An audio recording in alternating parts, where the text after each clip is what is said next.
अष्टम स्कंदम द्वाविंशोऽध्याय श्री शुकोवाच हेमंत विष्णुमुख शुणी बलिकुतार्थ प्राय मणि साधु महत शेष भावे प्रसन्न मन प्रिय भावे कर अंजलि शिरे करी रोम पुलक श्रुभरी प्रणाम करी विष्णुपादे बोले आनंद गद गदे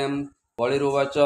मोहर भाग्य ए जगते दान मु देली तोर हते ब्रह्मा सृष्टि होई जन्म केवा करिब एते कर्म अनाथ अनुग्रह तोर दिगपालंकु अगोचरम ये बाधरे निज पद दुर्लभ लभे तोर पादम शुकवाच हेमंत विष्णु आगे कही पुत्र कलत्र संगे नहीं बलि जे बसिला निश्चले गोविंद चापिले पाताले तक्षणे पाताले प्रवेश शुभिला जय जय घोष इंद्र कुआणी तोष मने स्थापिले अमर भुवने अदिति कला पयव्रत सुफल कले जगन्नाथ दक्षिण बाम नर गति रहिला तारार संतति खंडिले जगत विषाद बलि को देखिले प्रह्लाद हेमंते नमी विष्णुपादे आनंदे अश्रु गद गदे प्रह्लाद वाच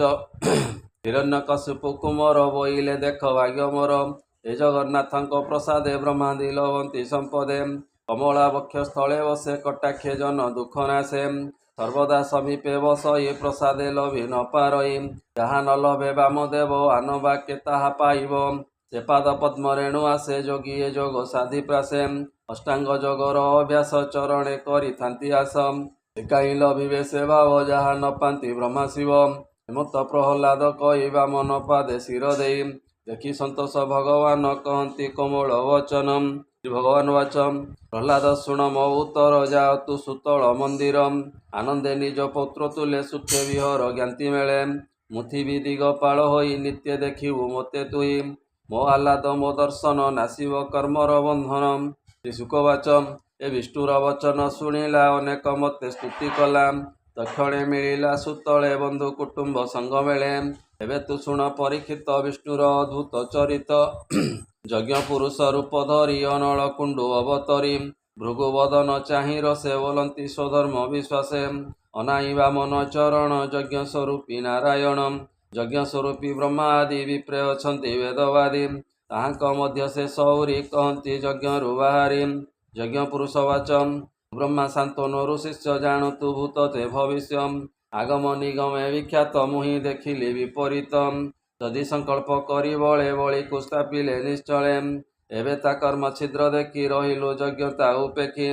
यज्ञ न घेनी कर्म कले केमंते वर्ती भूतु बोले ए यज्ञ तोहर गोचर तु एबे पूर्णाहुति कर यज्ञ पुरुष मुख शुणी भृगु अनेक स्तुति भणी बोल ई जोड़िबेनि कर पुलक आनंदे शरीर शुकवाच अनाथ ए यज्ञ शरीर शेष जन्म उपकार हेमंत आज्ञा घेनी माथे ध्रुव धइला दक्ष हस्ते आनंद भरी अद्भुत भृगु होइला कृतकृत्य श्री शुकवाच एबे तु शुण हे राजन वामन रूपे भगवान बलिर हस्तु घेनी दान कपटे तिनि भुवन इंद्र को इंद्र पणे स्थापी तिनि भुवने देहव्यापी विष्णुर देखी दिव्य गति कृतार्थ चित्ते प्रजापति भृगु अंगिरा घेनी तुले पितृ समेत मुनि बेले तनक तुले भृगुपति मिलिले कश्यप अदिति दिगपालंक मध्य आणी कल्प कुसुम गंगा पाणी वामन पदे अभिषेके सर्वसंपद मन सुखे अशेष गीत नृत्यवाद्ये इंद्र को स्थापी इंद्र पदे सर्वसंपद संगे घेनी मंगल नाद वेद ध्वनि ब्राह्मण माने तोषमने बामने बसाई विमाने आनंदे प्रजापति बोले सकल दिगपाल तुले इंद्र बामन भुज बले समस्त दिगपाल मेले निश्चिंते स्वर्गे से बसिला जेणु अदिति व्रत कला एबे हो परीक्षित शुण संगते घेनी देवगण बामन पादे स्तुति कले आनंदे निज पुर गले बलि बामनर प्रस्तावे प्रशंसा करी शुद्ध भावे तु जेणु पचारिलु मते बामन रूप तो अग्रते कहिली आदि अंत करी जे कथा श्रवणे निस्तारी विष्णु महिमा के कहिब जहा न जाने ब्रह्मा शिव भूमि रे रेणु अच्छी जेते आकाशे नक्षत्र सहिते मेघ बरसा जेते धार जे बिंदु प्रकाशे विहार यह गणित अतिरेके जगते अछंती बा थके हरि महिमा संख्या करी नाही संसारे देहधारी जे हरि चरण सरोजे ब्राह्मण जगन्नाथ भजे